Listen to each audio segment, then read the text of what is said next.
Alrighty, so today we are going to finish up the review of match week number 38, looking at the two rivalry game to finish off the Saturday night action, and then we'll look at the two Sunday game that happened. And let's jump straight away. And also, I'm not going to do a timestamp for this video because there's only 4 games to review, but we start off with the Rocky Mountain Cup between RSL versus the Colorado Rapids. So, if there is a game that is a definition of a playoff six-pointer, I mean, I know I throw that phrase throughout the season, but this pretty much was a playoff six-pointer. I mean, whoever wins this game, you have a sense that they most likely have a big chance of making the playoffs. And in the end, Real Salt Lake is that team, as RSL is on the cusp of potentially clinching playoff position. In fact, the two teams that is actually above the red line out of the West coming in to the last game of the season, both of those teams still have 2 games left. So there could be a chance where the playoff race in the West could actually be wrapped up as soon as next weekend in the international break. But in the first half, there was a bit of a scary incident for the Rapids. Paxton Aaronson looked like he went down with a knee injury, and it did not look pretty. Like when I saw him went down like that, I thought it was a non-contact injury, and when it's a non-contact injury like that, yeah, you just worry it's the A injury. Now the good news is he did came back up and he was okay for the rest of the game. So yeah, that was kind of bizarre because he when he held on to his knee, it just did not look pretty whatsoever. So yeah, hopefully it was not nothing that. I mean, he continued for the rest of the game, so maybe that was just a little gamesmanship being shown, but 30 seconds into the game, that's kind of weird to see. But in the 8th minute, Harris with the game's first shot, but he missed wide on the header. Not much chances really to begin this Rocky Mountain Cup, as the shots were only 1-0 for Colorado 15 minutes in, and it's understandable because this is a big game for both of these teams. This is a game that both of these teams needs to win if they want to make it to the playoffs, not just because of Dragons, right? So yeah, there's no doubt that it was a little cagey to begin. Petronas would then puts it high from close before Gonzalez hits it right to Stefan. Kaliskan then puts it over from the corner as RSL started to get some momentum. They were looking to try to get the opener go.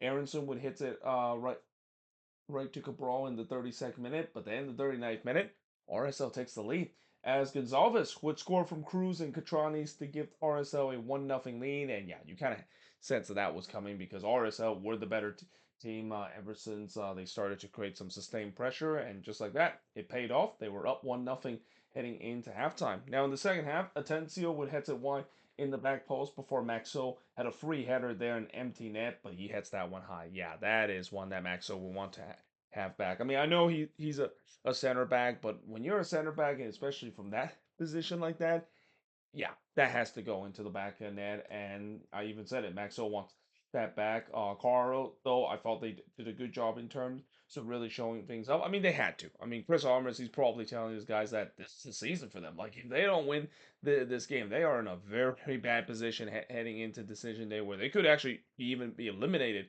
before we even head to decision day. So they're definitely looking to try to get the equalizer, and they almost did so when the post denied Aronson from the curler in the 62nd minute. And I know there are going to be some criticism for Rapids fans in terms of how Paxton Harrison have performed, and he hasn't really lived up to his potential. But again, you know, this is kind of expected even for a guy that used to play in MLS and are part of the Union Academy system. It does take a while for a player to integrate into a system, and I think Aronson, for the most part, he has shown some promises.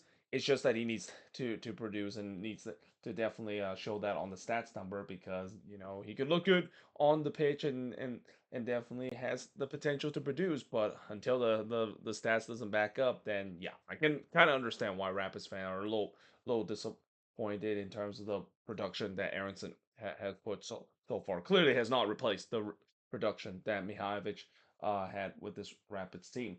In the 64th minute, Otonji with a rare RSL chance in the second half, but missed high in the 64th minute. I've RSL started getting to the second half in this one. So, yeah, it was a bit of a slow start for RSL in the second half. It seems like they finally ride out the Rapids pressure.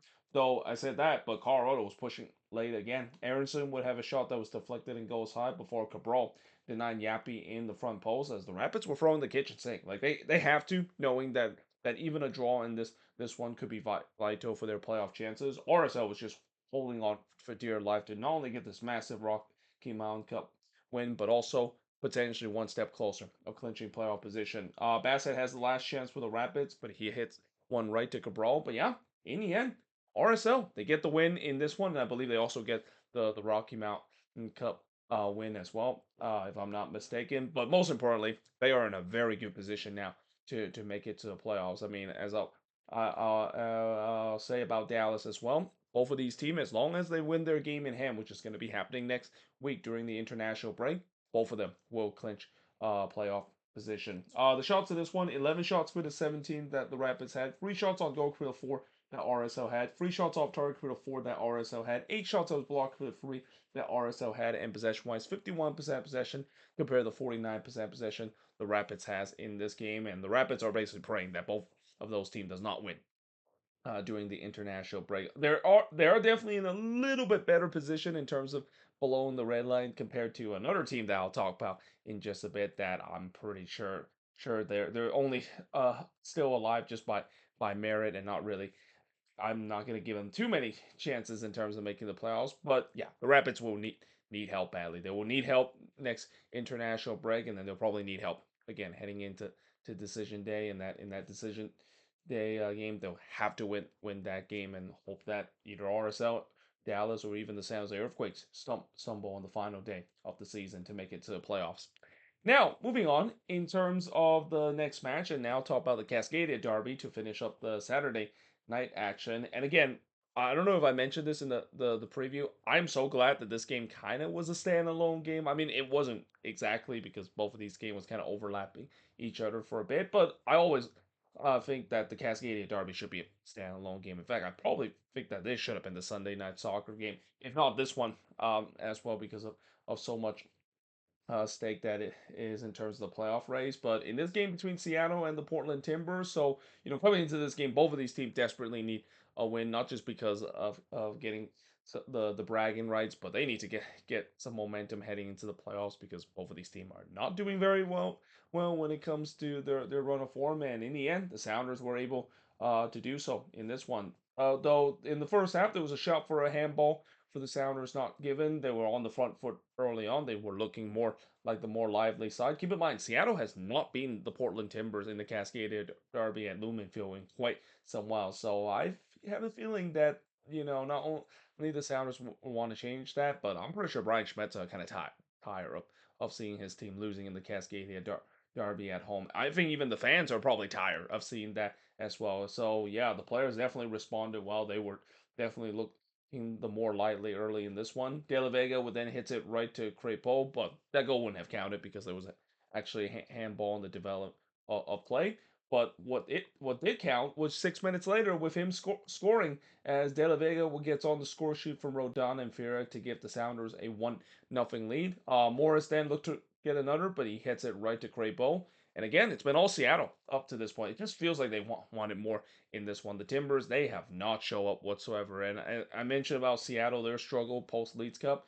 I mean, it's the same thing for the Portland Timbers. It's been at point has been kind of inconsistency, but now kind of heading the wrong direction. And this is the thing about Phil Neville's side, and the frustrating thing about Phil Neville's side that I think Miami fans are basically reminding Timbers fans how they feel when Phil Neville was still coaching their team. He's a guy that will definitely get you potentially to the playoffs and will have some of these hot streak. But when things are not going well, yeah, you better believe things are not going well, and things are definitely not going well for the Portland Timbers right now.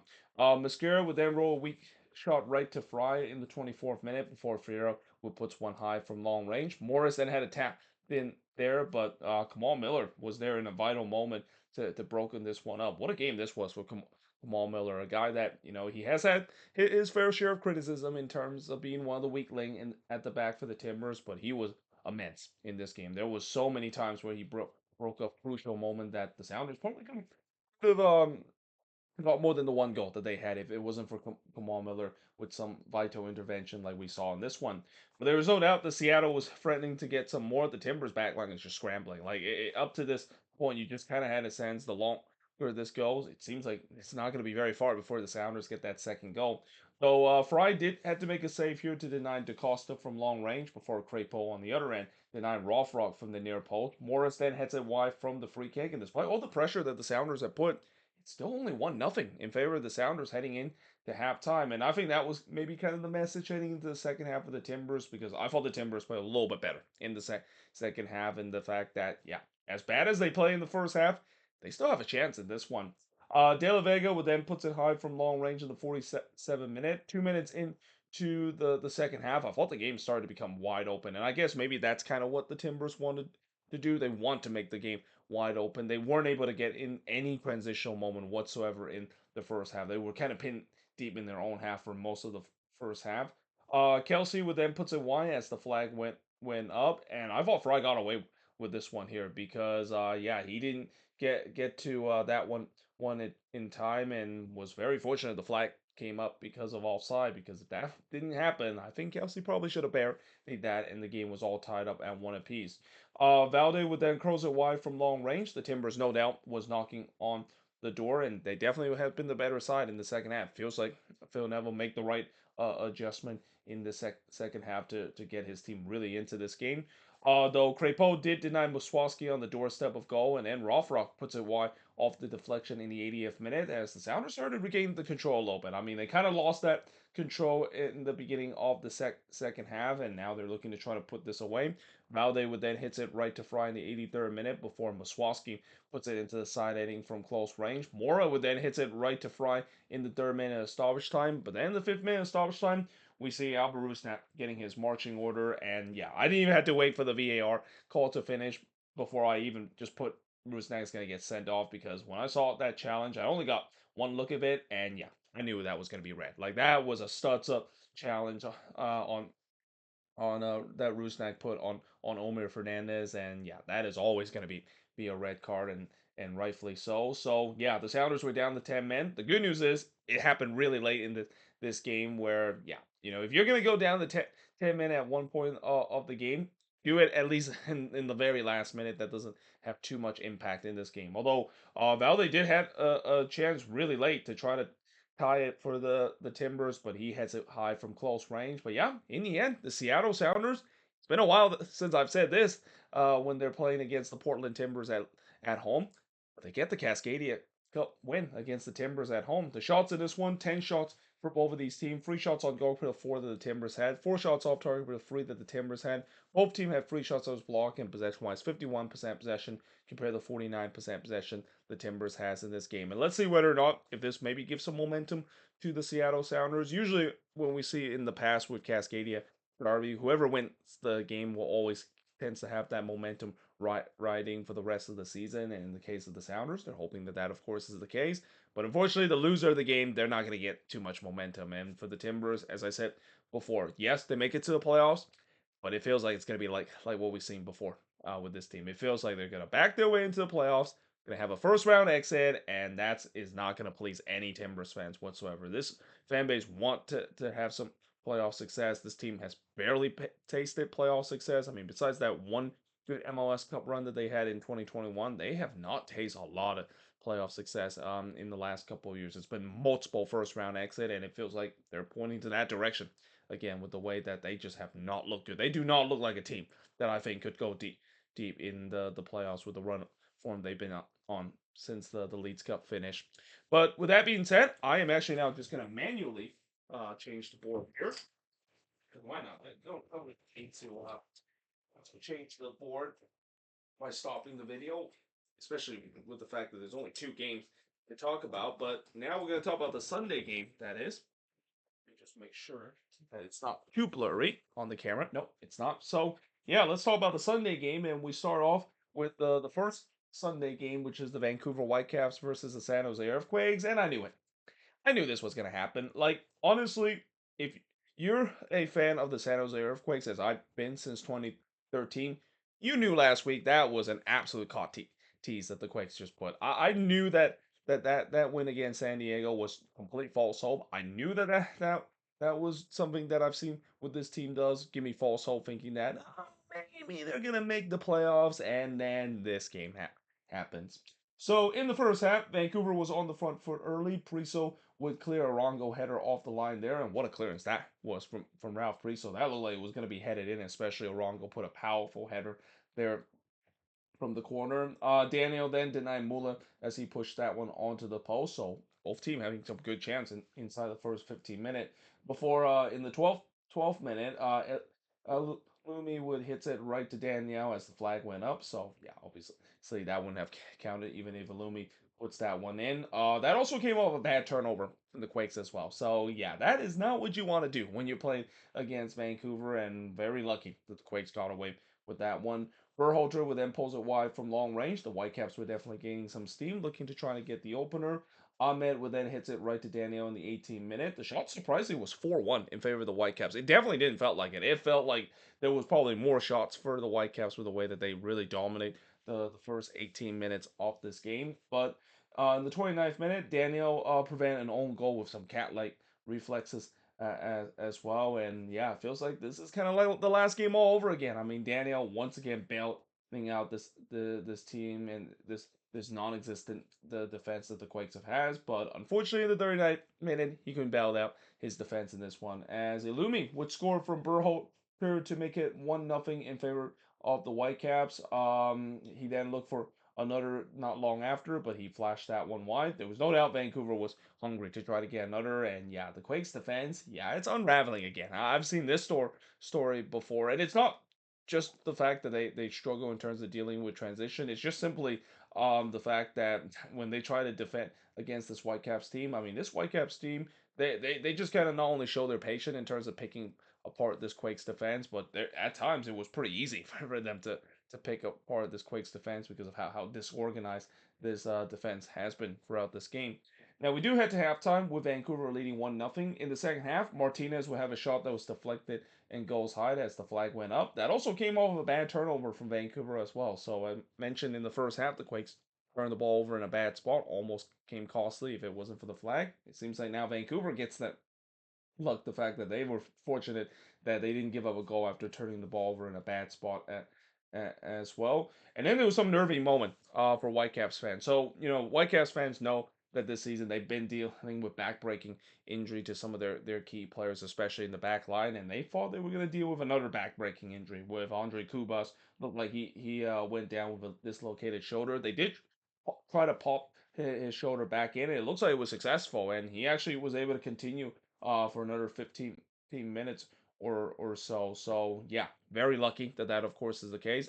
I also have to agree with what Blake Price said as the play-by-play commentator. The fact that I was kind of surprised that they didn't sub him straight away. I mean, I get it. Yes, they are still chasing for that top spot in the West, and Kubas is a big part for this team. And I get that it's still only at 1-0, but I just feel like, do you really want to take that risk, especially with the way that they've already have some key injuries to their back line as well. But nevertheless, he did get subbed off around the 72nd minute mark, but that was a large part due to the fact that the Whitecaps were really kind of putting this game to bed, and they kind of did that in the 57th minute when Thomas Muller would score from Ahmed to make it 2-0 in favor of the Whitecaps. Just absolutely horrendous defending there from the Quakes. I mean, just zero defending whatsoever, leaving Muller wide open at the top of the box there. Yeah, when you have a World Cup winner like that, and the fact that he's been scoring those goals throughout his career, it's no surprise that one was gonna go in. And just like that, it was 2-0 in favor of or in favor of the Whitecaps, that is. And then he looked to try to get another one, Thomas Muller, but he hits it right to Daniel. Turn out the lights, boys and girls. It's over for the Quakes. I mean, I know they're not officially eliminated after this, and again, just like Colorado, it's going to be the same thing with the Quakes. They're going to have to rely on both Dallas and RSL losing during next week with games happening during international break, so they have a chance against Austin in decision day, which I'm actually going to be going to that game as well. But do you really think this team with the way that they've been playing look like a team that deserve to make the playoffs? Absolutely not. But in the 69th minute, Kubas would then hit one right to Daniel. But then in the 74th minute, Sebastian Berhalter would score. So he scored from Badwell to make it 3-0 in favor of the Whitecaps. No closing down whatsoever for the Quakes. I mean, Sebastian Berhalter is one of the best long range goal scorer in this league. So the fact that they didn't close down like that, I mean, that's definitely an interesting strategy by the non-existent Quakes defense.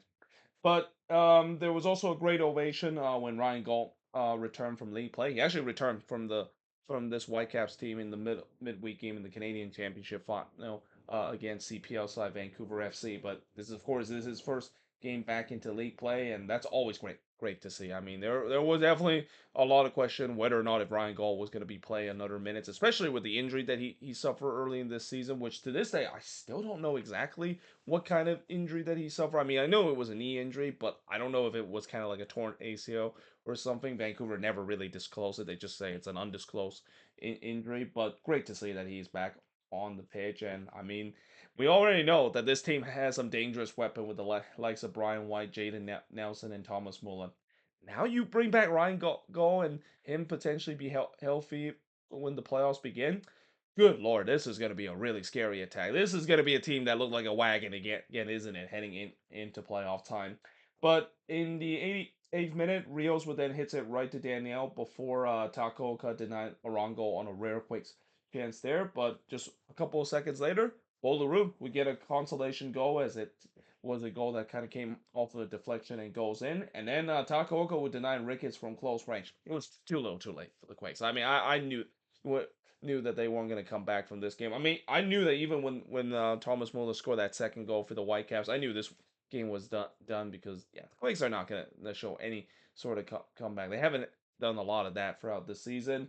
And in the first minute stoppage time, Sebastian Berhalter say, "Well, we want the free goal lead back, and we're probably angry the fact that we gave up that clean sheet because he scored again here from Muller to make it 4-1 in favor of the Whitecaps, and yeah, no closing down whatsoever. Now that is one that I will say that Daniel probably should have done better, and this is the problem with Daniel this season. He has definitely regressed compared to what we saw a couple of years ago. He's not making the always making the big save to bail out this team as often as we should see him do. But I also would say that that's kind of 50% on him, but also incredibly 50% on the Quakes defense. Like you just literally just gave up a long range goal because of no closing down to Sebastian Berhalter.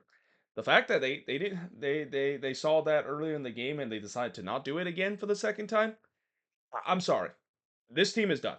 This team is absolutely done in the playoffs. I'm sick and tired of seeing this defense. I don't care what people said about how this has been a great season and the fact that they improved from last week. Forget about that.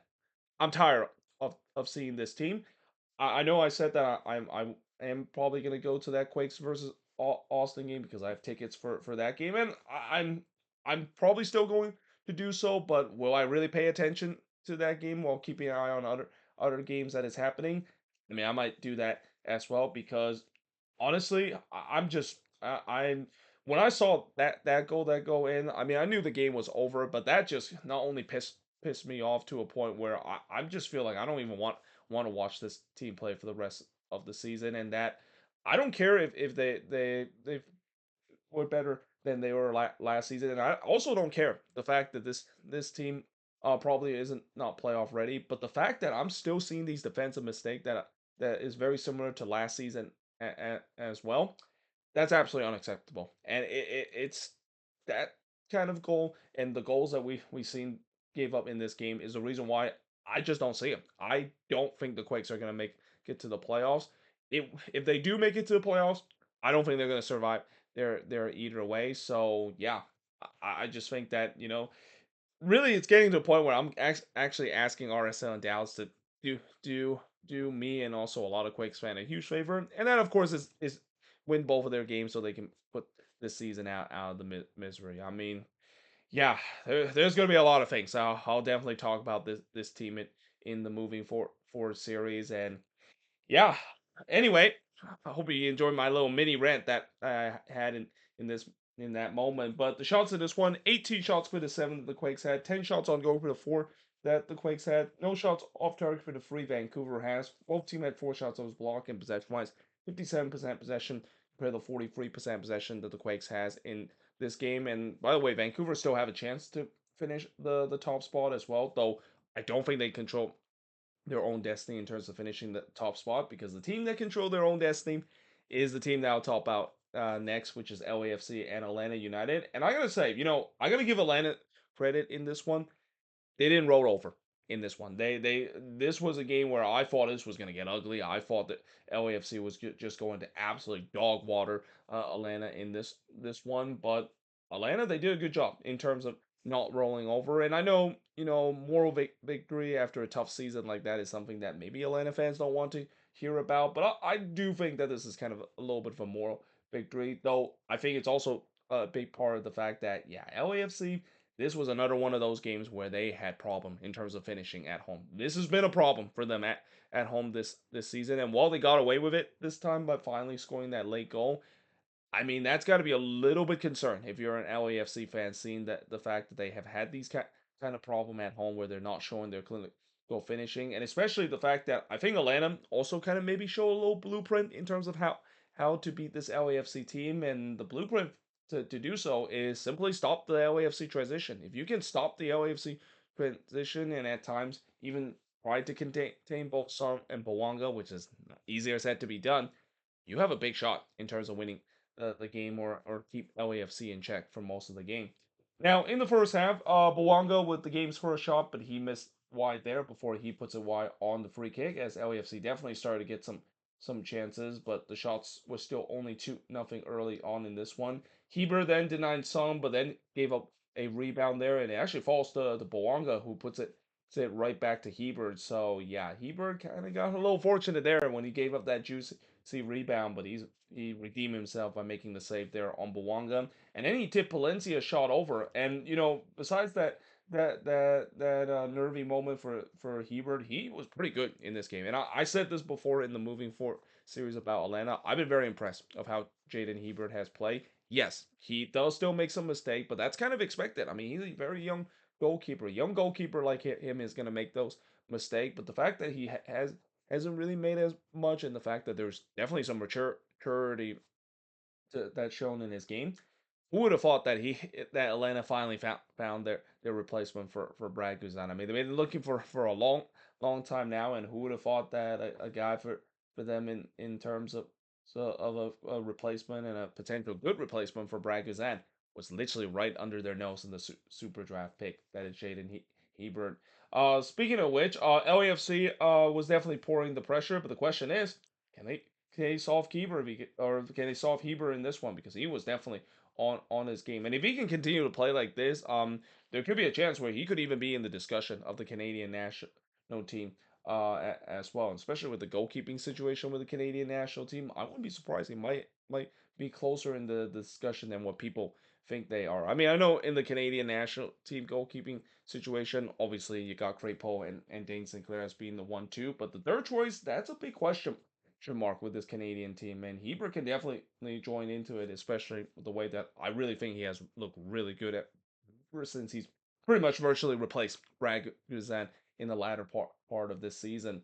Hollinshead then heads it wide from the corner in the 30th minute before he heads it wide again in the 36th minute. The shots were 8-0 for LAFC, but again, nothing to show for because of lack of finishing, and we do head to halftime scoreless between both of these teams. In the second half, not much really happened early either, and I think this is mostly due to the fact that Atlanta, they started to sit deep. They started to put a lot of players back there. Kind of started to do the Toronto strategy in this game, where we're just gonna put everybody back. We're gonna just frustrate the heck out of you, and this is gonna be something that speaking of Toronto, LAFC is gonna be playing Toronto in the next game.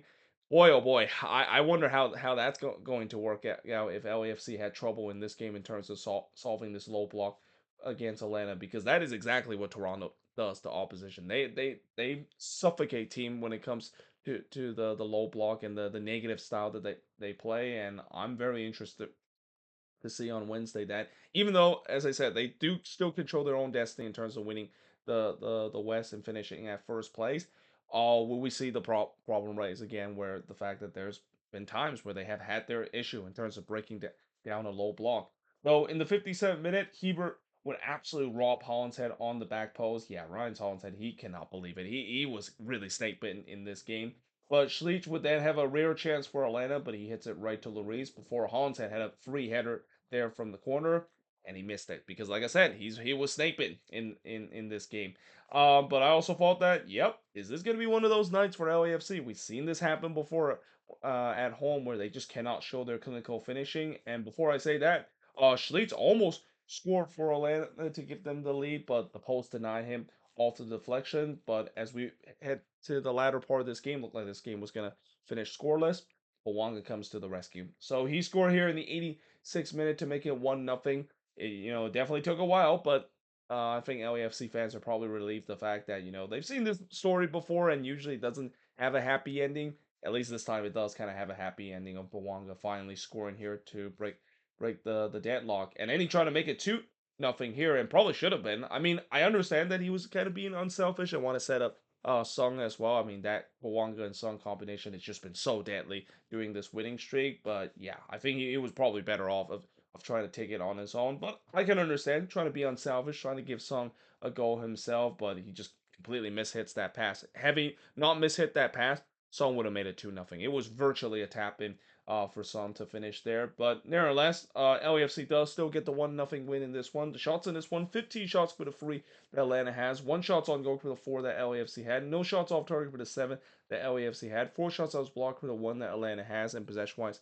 55% possession compared to the 45% possession that Atlanta has in this game. And like I said, for Atlanta, there's no shame in terms of losing this game. I mean, we knew that they were going to lose this game, and we thought they were going to lose badly. But the fact that they put up a good fight, and the fact that they kind of maybe started to show a little bit of a blueprint of how to face against this LAFC side, which I kind of also feel like it's not really a new blueprint. I feel like that's been kind of the blueprint when you face against LAFC, how to slow this team down.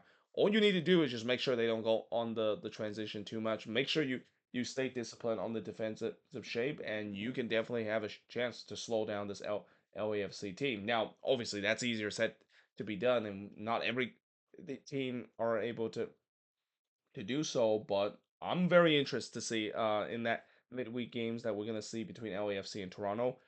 I want to see how LAFC will respond to that. They're going to definitely be facing a team that is going to be similar to Atlanta, but probably even worse because PFC, this is a team that is on an eight game unbeaten run on this eight draws in a row, which is a record breaking stretch that no team has ever done in MLS history, and they don't do that draw 8 games by surprise. And doing those 8 draw, they have drawn against some really good team as well, so they know how to neutralize good attack, and I wonder how LAFC is going to compact that because I wouldn't be surprised if they don't get anything get the 3 points against Toronto, and the fact that this might be the thing that I think teams when they do face against LAFC, as much as I know no Song and Bawanga is going to be inevitable, if you can just try to slow them down and not have them too much impact, there could be a chance that you can definitely beat LAFC, and maybe LAFC might not be as unbeatable as what we thought that they were, especially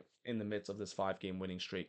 But there you have it. That is pretty much it when it comes to looking at all 4 of these games to finish off match week number 38. As I mentioned before, we have the Wednesday game between LAFC and Toronto, and then we have a couple of games that's going to be happening during international break. These are kind of makeup games that is, and LAFC is also going to be involved being one of those games. In fact, LAFC is going to be the only team for this next week where they have to play 3 games in 7 days. And keep in mind, in that game against Toronto, they might not be able to have some of their best player, both Sung and Bawanga most likely is going to be out because of international break. So again, well, yes, they still have a chance in terms of finishing at the top of the Western Conference. It's going to be difficult, especially with them missing some of their key players doing international break. But we'll see whether or not if that will affect them, and we'll see whether or not heading into next weekend, whether or not if the Western Conference playoff race is going to be done. My hope is not, because I do kind of at least want some drama in terms of the decision day. I mean, I was hoping there was going to be supporter shield decision day drama, but unfortunately the Union kind of crushed that by winning it this past weekend. But yeah, either way, hope you guys enjoyed this video. If you do, make sure you guys leave a like, smash the subscribe button, and yeah, I of course will see you guys next time.